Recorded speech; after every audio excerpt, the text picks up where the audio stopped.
আয়েশা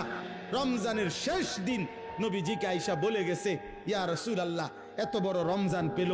ইফতার, সাহারি, তারাবি, এতেকাফ, শবে কদর, প্রতি ঘন্টা মিনিটে এত মাফ নেওয়ার সুযোগ থাকার পরেও যেই নাফরমান জাহান্নাম থেকে বাঁচার চেষ্টা করে নাই, গুনাহ থেকে আল্লাহর কাছে মাফ নেয় নাই, জান্নাতের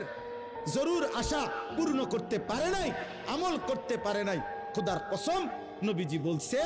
জিব্রাইল আয়েশা বলছে, ইয়া রাসূলুল্লাহ, এমন নাফরমানের উপরে আল্লাহর লানত, আল্লাহর লানত, লানত, লানত। নবী বলছে আমিন, আমিন। মানে নবী বলছে, হ জিব্রাইল, আমিও বললাম আল্লাহ এমন লানত আপনি কবুল করেন এই নাফরমান উম্মতের উপরে, আমি নবীরও লানত, যা তোর রূপে খোদার লানত পড়ুক।